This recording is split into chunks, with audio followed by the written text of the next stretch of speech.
Thank you. And now, it is a pleasure to invite Mr. Ryan Meehan to the stage for the commencement address. Ryan?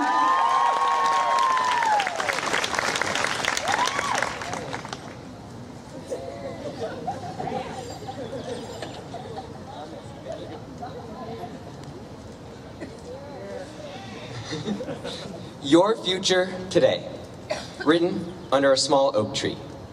I read this a little over 4 years ago.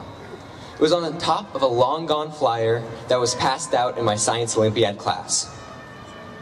I remember walking out of that Rio Norte classroom with my eyes never leaving the page. How could this be true? I was just handed an amazing opportunity that was printed, passed out, and passed on by so many at my school. So I told my parents as soon as I could, and I pulled them to the orientation where I saw Miss Cubbage speak for the first time. And man, she really stressed me out. Little did I know that that would not be the last time. So I applied, and I waited, and hoped, and prayed, and waited, and waited. Then, I won the lottery.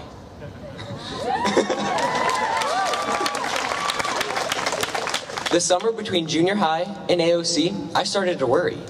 I was a B student who was very shy and had only a handful of friends, none of whom applied to AOC. The only thing that I had was a drive that I know we all share. This innate knowledge that we were meant for greater things. But I was still worried that I was going to be in a class full of only the smartest students. So I did the only sane thing. And I started to read Einstein and Stephen Hawking's works. You know, to prepare myself.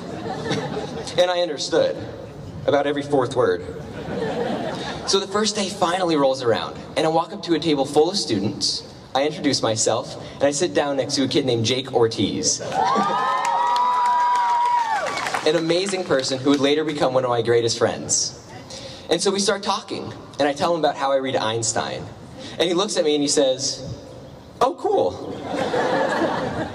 I was so scared in that moment. Is Einstein too easy for these people? I later found out that I had equally scared him. I felt like I was not smart enough, nor did I deserve to attend this great high school. I now realize how wrong I was. Over these past few years, we've all had the right to be here. Why? Because we are different from every other kid in the graduating class of 2015. We view our education not as something that is handed to us, but as something that has to be strived for, fought for. Our education has to be earned. Over these past few years, we've all struggled against an unrelenting tide of arduous college and even more demanding high school courses. But through the all-nighters, the tears, and the struggles, we've garnered many friends and have met many new people. People may have doubted us. We may have even doubted ourselves. We may have thought we were too young and inexperienced, and many did not believe we deserved to sit in those college classes. But we all survived, and even thrived, against the trials and tribulations fitting of an adult environment. While we didn't have a football team, a band, a theater, or a real prom, we have all shared in many great experiences during our time in high school.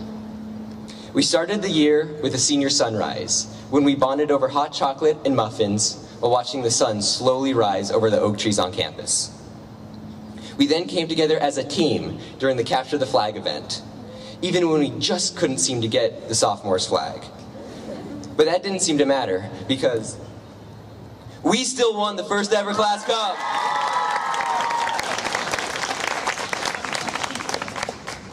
We all laughed at how many Eugenes there were on Halloween.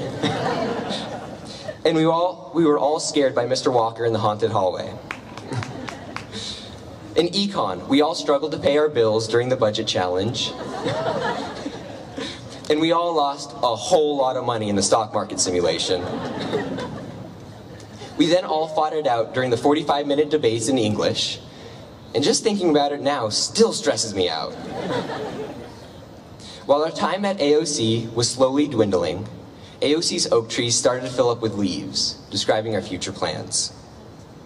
We ended the year with a senior dance and the senior sunset, when we all reflected on our experiences one last time together.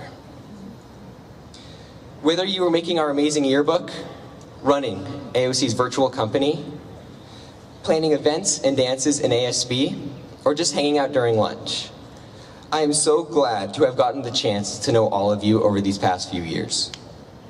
While this chapter in our lives ends today on this page, and before we can write our next chapter, let us celebrate our accomplishments. No matter where we choose to pursue our future goals, whether they are at Ohio State, Stanford, Alabama, Northridge, or COC, we should be proud of what we have done, proud of who we have become, and proud of how we have gotten here.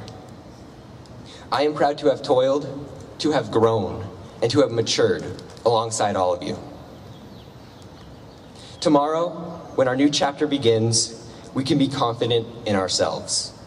These past few years have not only been some of the hardest academically, intellectually, and perhaps even socially, but in those twin halls, with the guidance of our amazing teachers, staff, and of course Miss Cubbage, we've discovered who we are and the people who we want to become. While this chapter in our lives comes to a close, we can be sure that our futures will be bright. I am so glad that I was given that one piece of paper so many years ago. Your future is today, while our time here was yesterday. Thank you for these past 4 years.